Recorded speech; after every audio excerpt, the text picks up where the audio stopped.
عورتیں، university colleges کے students, مسجدیں، جنازے. تاریخ انسانیت میں اتنا ظلم کم ہوگا. انسان اپنے دشمن کے جنازے کا بھی دھیان کر لیتا ہے، اپنی مسجدوں کا، اپنے عورتوں اور بچوں کا لحاظ معاشرے میں کر لیا جاتا ہے. ان بدبختوں نے ایک بے دریغ کیمپین تباہی اور بربادی کی مچائی. اب دیکھیں یہ 2007 اور 2008 تک یہ سارا طوفان ان کا برپا رہا. اللہ نے کرم اور احسان یہ کیا. آئیں اب آپ کو بتاتے ہیں کیا صورت ہے. اس وقت ہی پاکستان آرمی نے، پاکستان کے پیٹریوٹس نے، پاکستان کی میڈیا میں ان ایلیمنٹس نے کہ جو دشمن کے کھیل کو سمجھ چکے تھے، جو اذان دینے کی ڈیوٹی اس وقت شروع ہوئی تھی، اس کے نتیجے میں اللہ نے کرم یہ کیا کہ موجزانہ طور پر کچھ مدد اللہ کی طرف سے آئی اور کچھ اسٹریٹجی اور حکمت عملی جو اللہ تعالیٰ امپلیمنٹ کرنا چاہتا تھا پاکستانی پیٹریوٹس کے ہاتھوں. کچھ باتیں اللہ نے کی، کچھ باتیں اللہ نے اپنے فقیروں سے کروائیں، پیٹریوٹ سے کروائیں. جو غیر معمولی صورتحال پاکستان میں بنی اللہ کے فضل اور کرم سے موجزانہ طور پر، یہ بات سمجھ میں آنے والی نہیں ہے کسی کی کہ کس طرح اس طرح ہو گیا کہ وہ پوری Swat valley practically take over کر لی تھی طالبان نے. لوگوں کی جان مال عزت آبرو محفوظ نہیں تھی. روز صرف تفریح کے لیے چوکوں کے اوپر گردن کٹی لاشیں نکلتی تھی اور سینکڑوں کے حساب سے وہ گھروں میں گھس کے بیٹیوں سے زبردستی نکاح کر چکے تھے. یعنی اغوا کر کے اس کو لے جاتے تھے، کہتے تھے نکاح کر لیا ہم نے. جو کیفیت سوات میں بن چکی تھی. اس کے بعد جب آرمی نے آپریشن شروع کیا تو پوری سوات کی آبادی نے کہا کہ ہم سوات چھوڑ کے چلے جاتے ہیں، آپ اس مصیبت سے، اس عذاب سے ہماری جان چھڑائیے. 24 لاکھ مسلمان باہر نکلتے ہیں. دنیا سمجھتی ہے کہ دنیا کا سب سے بڑا ریفیوجی کرائسس بلڈ ہو گیا پاکستان، اب تو ٹوٹ ہی جائے گا بالکل. آرمی اندر جاتی ہے، 1 مہینے کے اندر کمر توڑ کے رکھ دیتی ہے ان تمام انڈین سپورٹڈ ایلیمنٹس کا جن کی supply, weapon, explosive, communication equipment, Thuraya phone, سب کچھ کو قابو کیے جاتے ہیں. ایک بات جو کہ نہ میڈیا میں بتائی جاتی ہے، نہ حکومت کلیم کرتی ہے.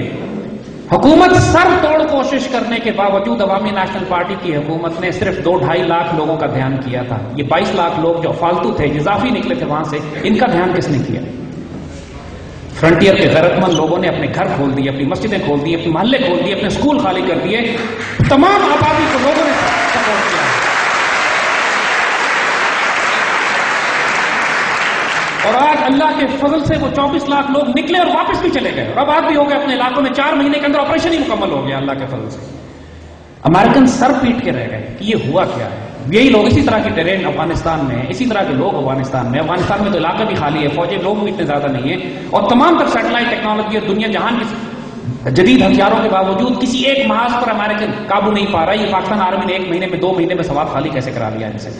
اللہ کا کرم. اس کے بعد توجہ پاکستان کی ساؤتھ وزیرستان کی طرف ہوتی ہے جہاں کہا جا رہا تھا کہ مدر آف آل بیٹلز لڑی جائے گی.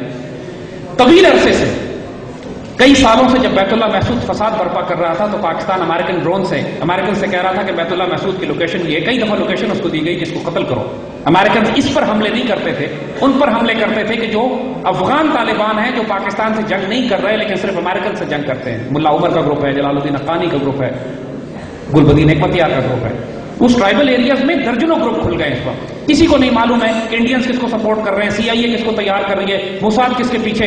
عربوں کا بہت بڑا گروپ وہاں بنا ہوا ہے جو اسرائیلی ہے، بالکل ہی اسرائیلی. عرب اسرائیلیز ہیں جو عربی بولتے ہیں، مسلمانوں جیسا حلیہ بناتے ہیں، وہاں پہ آ کے رہتے ہیں. یہ کنفرم رپورٹیں ہیں کہ پچھلے 4-5 سال سے جو القاعدہ کا اسپوکس پرسن تھا، جو بات کرتا تھا، نمائندگی کا اسٹیٹمنٹ ایشو کرتا تھا القاعدہ کی طرف سے، وہ زائنسٹ اسرائیلی ہے. اور اس کی ویڈیوز اور یوٹیوب پہ اویلیبل ہے، پروفس. ہماری ویب سائٹ فیس بک پہ جائیے، ایوری تھنگ از پروون دیر. اسرائیلیز دیکھیے، ایک بات یہ ہے کہ جب پاکستان میں فساد برپا کرنا ہوتا ہے نا تو امریکن انڈین سے مشورے لیتے ہیں، کیونکہ انڈینز ہماری زبان بھی جانتے ہیں، ہمارا کلچر بھی جانتے ہیں. بہت سارے ہندو انڈین ایسے سینئر ہیں جو پاکستان رہ کے گئے ہوئے ہیں. تو پاکستان پلس سکھ بہت بڑی تعداد میں افغانستان میں آباد ہے، پاکستان میں سکھوں کی بڑی آباد ہے. تب تو ہندوؤں کے لیے آسان ہے کہ ان علاقوں میں پینیٹریٹ کر سکے. امریکن ان سے مشورہ لیتے ہیں. لیکن جب عرب دہشت گرد تیار کرنے ہوتے ہیں، جس طرح حماس میں یا فلسطینی گروپس کے اندر قطار خریدنے ہوتے ہیں، تو امریکنز پھر اسرائیلیوں کے پاس جاتے ہیں، بیکاز اسرائیلیز اور عرب اسپیشلسٹ.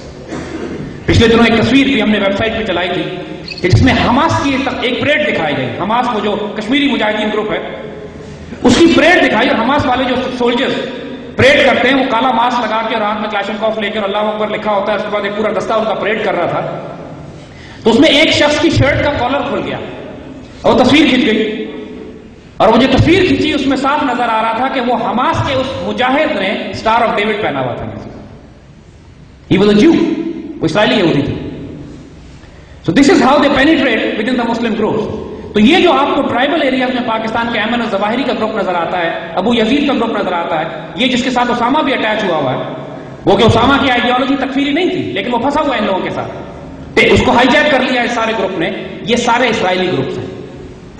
لہٰذا یہ قرآن پڑھتے ہیں، عربی میں فتوے دیتے ہیں، قرآن و سنت کے حوالے دیتے ہیں. تو ہمارے ٹرائبل ایریا کے جذباتی بیچارے اللہ سے، رسول سے، اسلام سے، پاکستان سے پیار کرنے والے لوگوں کو سمجھ ہی کچھ نہیں آتا کہ ہو کیا رہا ہے ان کے ساتھ. اور پھر اس کے اندر جو ان کے قائدین بیت اللہ محسود جیسے دہشت گرد جب پیدا ہوتے ہیں، جن کو انڈین اسپانسر کرتے ہیں، اسرائیلی ٹرین کرتے ہیں، امریکن CIA فنڈنگ کرتی ہے. بیت اللہ محسود کو قتل کرانے کے لیے آرمی نے کئی دفعہ CIA سے کہا، CIA نے اس کو کبھی ٹارگٹ نہیں کیا. بالآخر آرمی نے پھر ایک نئی حکمت عملی استعمال کی. امریکن نے کیا یہ کیا ہوا کہ مختلف مخبر چھوڑے ہوتے ہیں ٹرائبل ایریاز میں جو ان کو بتاتے ہیں کس جگہ حملہ کرو.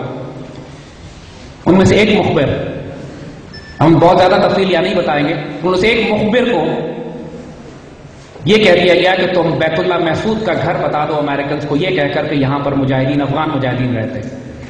نتیجہ یہ ہوا کہ امریکن ڈرونز نے خود جا کے بیت اللہ محسود کو قتل کر دیا. امریکنز کو بیوقوف بنایا گیا. یہاں بیت اللہ محسود کے قتل ہونے کے بعد جو تحریک طالبان کی سینٹر آف گریوٹی تھی، مرکز تھا، وہ ٹوٹ گیا. لہذا آرمی جب داخل ہوتی ہے تین اطراف سے، تو آپ نے خود دیکھا کہ اللہ کے فضل سے جب تصور کیا جا رہا تھا کہ کم از کم 3 مہینے ملٹری آپریشن رہے گا، 1 مہینے کے اندر آرمی بیت اللہ محسود کے گھر کو زمین سے برابر کر رہی تھی. الحمدللہ.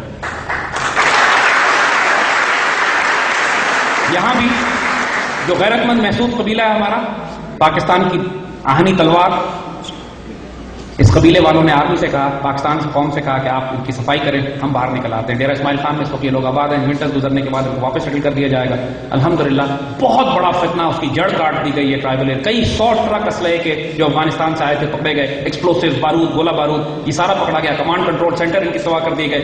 امریکنز نے یہاں بھی غداری کی ہمارے ساتھ کہ جب آرمی داخل ہوئی ان کو نکالنے کے لیے، تو امریکنز نے جو تمام اپنے بیسز تھے افغانستان بارڈر کے ساتھ وہ ہٹا لیے. تمام کے تمام ان کو موقع دیا کہ یہ افغانستان چلے جائیں، اور افغانستان میں ان کو پروٹیکشن دی گئی. ابھی وہ ہماری رینج سے باہر ہیں، لیکن انشاءاللہ ان کو کم از کم ان کا کمانڈ کنٹرول سینٹر، ان کے بیسز، ان کا مرکز تھا، جو ان کا بھوت تھا، ایک ہوا تھا ان کا کہ تحریک طالبان بہت بڑی تنظیم ہے اور پتہ نہیں پاکستان میں کیا تباہی مچا دے گی. اللہ نے کرم کیا، ان کا یہ خوف، ان کا یہ بھوت، ان کا یہ ایک وہم قوم کے دل سے نکلا. اب پوری فوج، پوری قوم اب کنونسڈ ہے کہ وہ ایک دہشت گرد گروہ. تیسری طرف یہ اللہ کی طرف سے تھا، اس میں ہمارا کسی کی کوئی پلاننگ یا اسٹریٹجی کا دخل نہیں تھا کہ سوات میں عوامی نیشنل پارٹی اور تحریک طالبان میں آپس میں ہی جھڑپ ہو گئی. یہ دونوں CIA ایلیمنٹس تھے، اور تحریک طالبان نے عوامی نیشنل پارٹی کو کرش کر کے رکھ دیا پریکٹیکلی. تو حال اب یہ ہوا کہ ANP کی حکومت جو ہے اب کسی قابل نہیں ہے سوائے کرپشن کرنے کے. وہ پختونستان بنانے کا خواب ان کا الحمدللہ سوات اور ساؤتھ وزیرستان کے ساتھ ہی دفن ہو گیا. الحمدللہ. بلوچستان میں بھی انہوں نے 2-3 دہشت گرد گروپ بنائے امریکن نے، Balochistan liberation army, Balochistan republican army. ان کے آپس میں تصادم ہو گئے، یہ آپس میں لڑ پڑے. اللہ نے کرم کیا. اب دیکھ رہے ہیں بہت طویل عرصے سے آپ نوٹ کر رہے ہیں کہ بلوچستان میں پائپ لائنز نہیں توڑی جا رہی، پائلن نہیں گرایا جا رہے، چند ایک ٹارگٹ اساسینیشنز وہ کر سکتے ہیں. ان سب چیزوں سے ملک نہیں ٹوٹتے. الحمدللہ اللہ کا کرم ہے، یہاں بھی اللہ نے احسان کیا.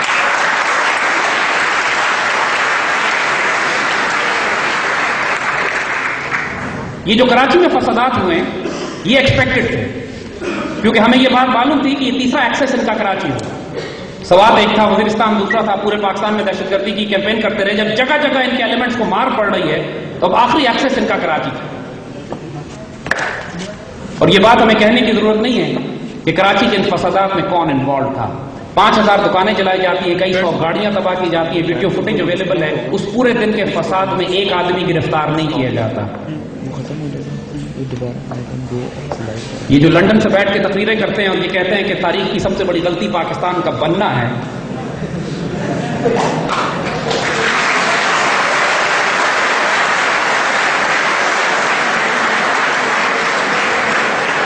ان کو ہم آج اللہ کے حکم سے یہ خوشخبری سنا دیتے ہیں. اللہ کے فضل سے ہم یہ خوشخبری اس لندن والے کو سنا دیتے ہیں کہ جہنم کے بدترین کونے میں تمہارا مقام لکھ دیا گیا ہے.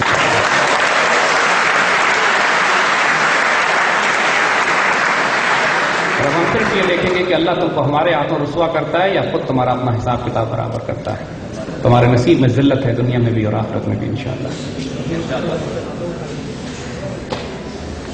انہوں نے فساد کر تو لیا ہے کراچی میں، تکلیف بھی پہنچائی، ہمیں چوٹ بھی لگائی، کوئی بات نہیں. زندہ قوموں کو چوٹیں لگتی ہیں، کوئی بڑی بات نہیں. آئیں اب آپ کو بتائیں کہ ہم نے یہاں سے آگے کہاں جانا ہے. یہ تو آپ کو روحانی ڈائمنشن پاکستان کی بتائی، پھر آپ کو آج کا تجزیہ کر دیا. اب بتاتے ہیں کہ پاکستان کے آگے تقدیر کس طرف جا رہی ہے. اس مہینے کے آخر میں انشاءاللہ سپریم کورٹ کی ڈیٹیل ججمنٹ آ جائے گی NRO کے اوپر. ابھی تو شارٹ آرڈر آیا ہے. شارٹ آرڈر نے ان کے پیروں تلے زمینیں